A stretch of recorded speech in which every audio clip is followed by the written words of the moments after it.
Hi, nice to talk to Danny, good to you see you. in a while. Still obsessing over the show, but probably more than that last time I talked to you. Um, so to start off, what I want to talk about, and I know you probably don't know an answer to this anyway, it's more your own opinion, but Victor obviously survived as a kid for, I don't know, lots of years on its own. Yeah, How do you think that was possible? I mean, was it dumb luck? Did the monsters let him survive? Was it all the boy in white? I'm just kind of curious what you think about it. I can say I feel like there are no definitive answers to that. I'll start with that, but I think that in terms of what I've always, I mean, I felt that the boy in white was definitely guiding him at first, but I think that there was a passage. I've always worked with this idea that there was a passage of time where it was him, just him, and that Victor that started to develop and the way he is, and I think it was all from being alone, where he really became kind of a his own creature of that place. He adapted to that place in his own way. But there was a point where clearly where the boy in white disappeared. He didn't see him after a while. Yeah, so he had to figure it out somehow. Yeah. Right. Well, last time you told me that when he interacted with Tabitha, she was sort of this mother figure and Yeah. it would kind of trigger memories and make him regress more. Yeah. So my question is, having his father there now, could that happen with that, or is it going to help him grow more, or could it be a combination? I think it's all the things. I think you're not. That's a great question. I feel like it does go all over the place. I think I've been talking today about how there's this aspect of it this season where with Victor, with the task at hand that he has now of just really trying to delve into these memories and start trying to save this situation.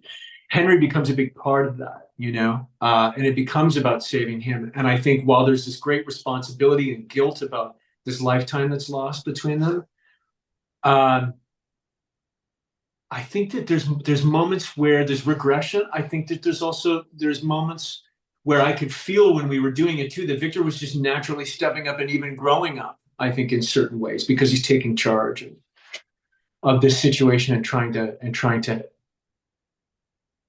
save everyone. All right. Talk about filming the emotional reunion with Robert Joy. Mm-hmm. It was that was a great that was I mean it was an amazing day that we did that. What helped was I had only shot one other scene with the wonderful Robert Joy prior to that, so we weren't still familiar with each other uh, as people, as actors, as workers, co-workers. And that particular scene, as loaded as it was like it was one of those things where we were separated for the whole day while we shot that scene. So that I think we just tried to give it as you always do, but we're always trying to achieve as much truth as we can in that moment. And yeah, I had the luck of being being on the other side of that beautiful actor, and every time he said Victor's name, as soon as there's only two lines in the scene, Yeah. but it was just so loaded. Every time he said it, it was just like it just opened up this well of emotion. I think for both of us, um, and it was a long shooting day. I remember it was cold, but but it was a beautifully written scene, I think. And what I love telling is that it was on the page. It only took up like a quarter of the page. It wasn't like this elaborately you know Right.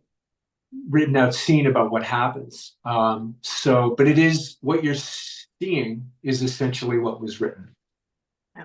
All right. Well, it was a great scene. I was tearing up. So, Uh, all right. Well, thank you so much for your time. I appreciate it. yeah, And hopefully nice to see I'll you. talk to you, and you better get another season, and then I'll talk to you again next year. I'm hoping for it. Thanks. All right. Have a good day. Yeah, you too. Bye.